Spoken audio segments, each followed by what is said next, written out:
Hi there everyone, my name is Darcy Page and I am the interpretive specialist here at Plumas Eureka State Park. I want to start off with asking you guys some questions because I'm here to talk to you about watersheds. So to kick things off, who here has heard of a watershed before? Go ahead and raise your hand. Nice. Now, to take one step further, who here knows what a watershed is? Okay, well, I will start by giving you some hints and telling you what it is not. It is not a shed with water in it. That would be too easy, right? Instead, it's a little bit more complicated than that, but not too much. So, a watershed is the same thing as a drainage. But a drainage doesn't really have the same ring to it, does it? A watershed is an area or a region where all of the water from that region all drains into one central source. So right behind me, I have Jameson Creek. You might be able to see it over in the corner. There's a little waterfall and there's a little creek running behind me. Now, all of the water from this creek and the entire bioregion, the entire area, all flows into one central source. Does anyone know what that source is? Because the watershed is named after it. Does anyone know what watershed we're currently in? That's right, the Feather River watershed.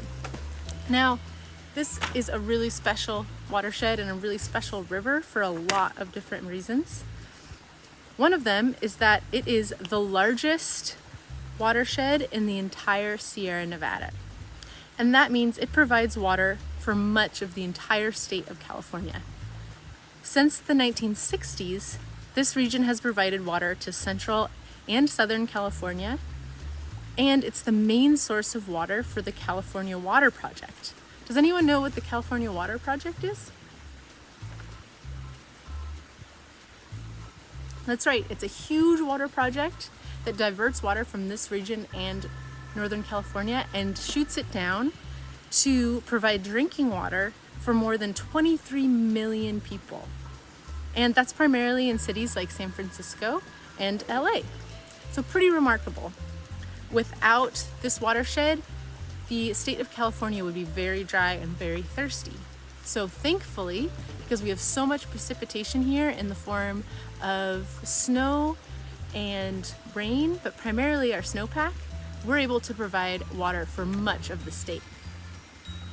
Okay, so I'm going to show you a quick map of where we are here at Plumas Eureka State Park. And we are currently closest to the middle fork.